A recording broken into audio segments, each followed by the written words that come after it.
Hello नमस्कार दोस्तों, स्वागत है आप सभी का हमारे यूट्यूब चैनल में। आज लेकर आए हैं मध्य प्रदेश वर्ग एक पात्रता परीक्षा 2025 से संबंधित एक और नया अपडेट। जी हां दोस्तों, वर्ग एक पात्रता परीक्षा 2025 को लेकर यह अपडेट रहने वाला है, जिसमें योग्यता को लेकर काफी बड़ा बदलाव हुआ है, जिसमें सब्जेक्ट कॉम्बिनेशन को लेकर यह बदलाव रहने वाला है। जी हाँ दोस्तों, सब्जेक्ट कॉम्बिनेशन को लेकर यह बदलाव रहने वाला है। साथ ही इसमें हम आपको बताएंगे कि कौन से अभ्यर्थी इसका फॉर्म भर पाएंगे और कौन से अभ्यर्थी इस फॉर्म को नहीं भर पाएंगे, कब होगी पात्रता परीक्षा और इस साल होगी या नहीं होगी। तो चलिए वीडियो शुरू करते हैं और जानते हैं इस भर्ती की संपूर्ण जानकारी।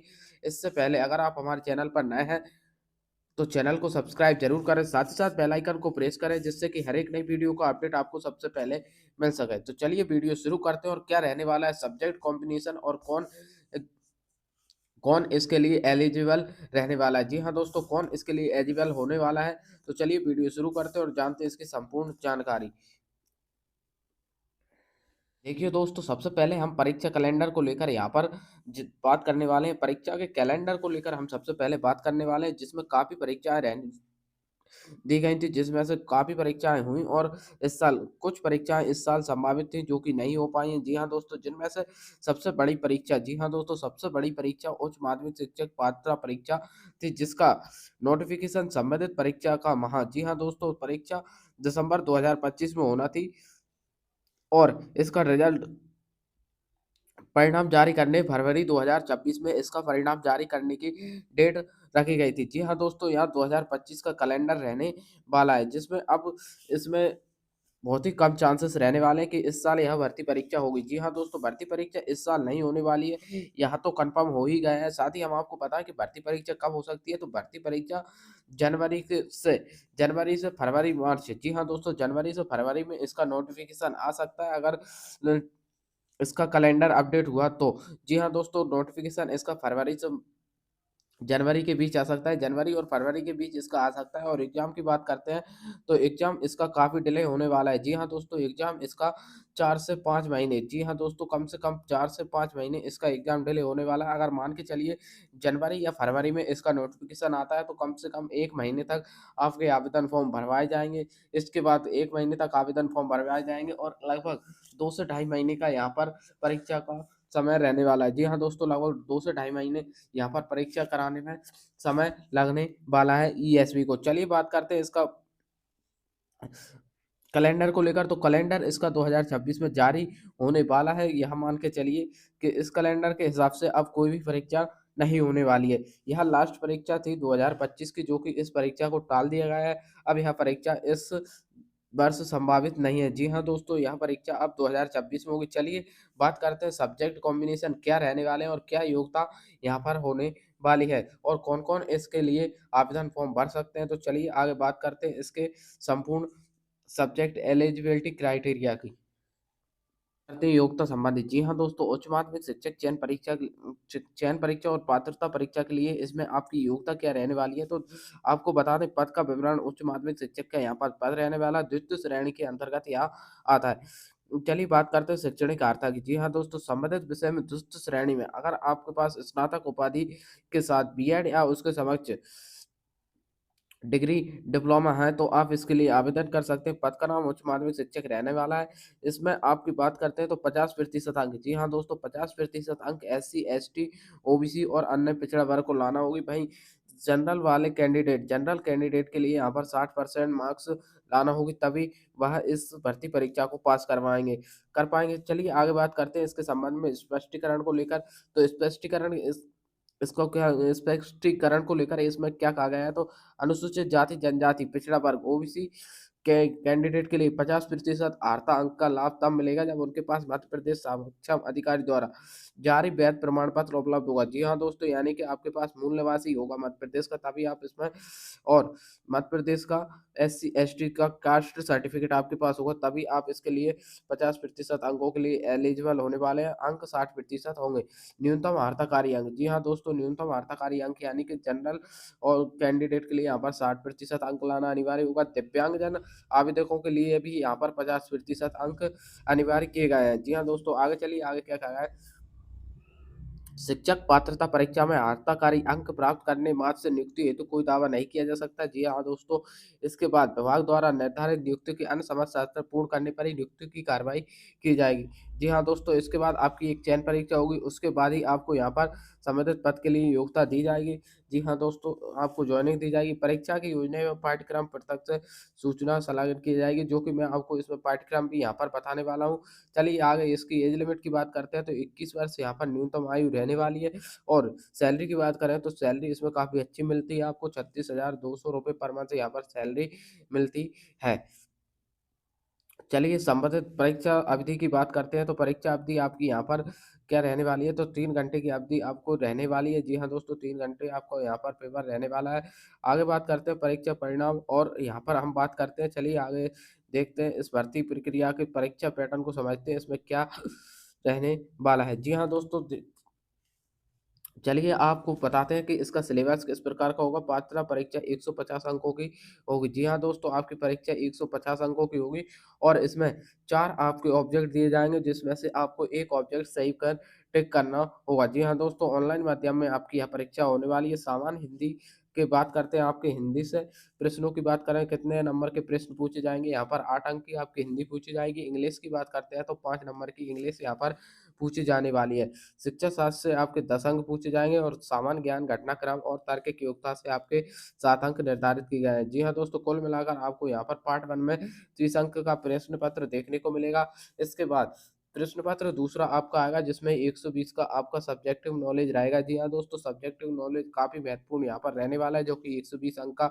आपका रहने वाला है। सिलेबस को आप विस्तृत विवरण आपको हमारे वीडियो के डिस्क्रिप्शन में इसका पीडीएफ मिल जाएगा। चलिए अब बात करते हैं यहाँ पर सब्जेक्ट कॉम्बिनेशन क्या रहने वाला है, और कौन-कौन इसमें अप्लाई कर सकते हैं। जी हाँ दोस्तों, सब्जेक्ट कॉम्बिनेशन यहाँ पर बहुत ही महत्वपूर्ण रोल निभ प्ले करने वाला है, क्योंकि इस वीडियो को आप बिल्कुल भी स्किप ना करें, और यहाँ पर देखें कि मुख्य विषयों के सह विषयों के साथ अगर आपका कोई विषय नहीं किया है, तो आप इसके लिए एलिजिबल नहीं होंगे, और आप अगर पेपर में पास भी हो जाते हैं, तो भी आप मेरिट सूची से बाहर कर दिए जाएँगे। चलिए बात करते हैं मुख्य विषय और सह विषय के बारे में। जी हाँ दोस्तों, मुख्य विषय और सह विषय के बारे में हम बताते हैं आपको, विस्तृत जानकारी इसमें देने वाले हैं कि किस प्रकार से आप मुख्य विषय और सह विषय से संबंधित जानकारी प्राप्त करेंगे, और कौन-कौन इसके लिए अप्लाई कर सकता है। सबसे पहले हम बात करते हैं गणित की। जी हाँ दोस्तों, गणित अगर आपका मुख्य विषय है, तो यहाँ पर कोई दिक्कत नहीं है। देखिए, स्नातकोत्तर में मान्य 6 विषय। जी हाँ दोस्तों, 6 विषय कौन-कौन से होते हैं, तो 6 विषय के बारे में बात करते हैं गणित के लिए। यहाँ पर इन विषयों में व्यावहारिक गणित, सांख्यिकी, कंप्यूटेशनल मैथमेटिक्स, औद्योगिक गणित, इंजीनियरिंग मैथ्स।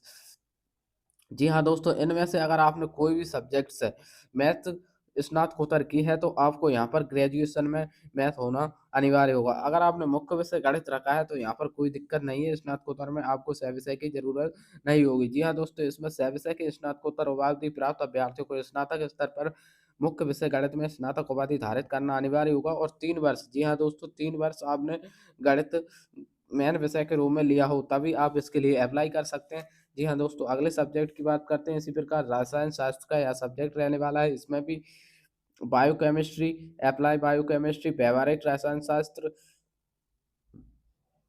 के बाद भौतिक रसायन शास्त्र, पर्यावरण रसायन शास्त्र और कार्बनिक रसायन शास्त्र, औद्योगिक रसायन विश्लेषण, इस प्रकार के विषयों से अगर आपने स्नातकोत्तर की उपाधि प्राप्त की है, तो आप इस भर्ती के लिए एलिजिबल तभी हो पाएँगे जब आपने ग्रेजुएशन में भी रसायन शास्त्र विषय पढ़ा हो। जी हाँ दोस्तों, ग्रेजुएशन में 3 वर्ष तक अगर आपने रसायन शास्त्र से ग्रेजुएशन की है, तभी आप इसके लिए अप्लाई कर सकते हैं। जीव विज्ञान के लिए भी यही रहने वाला है। इस प्रकार बायोलॉजी में भी सह विषय के रूप में आपको देखिए, चलिए बायोलॉजी के मुख्य विषय रहने वाला है, तो आपको बायोलॉजी के महत्वपूर्ण निर्देश बताते हैं इसमें क्या रहने वाला है।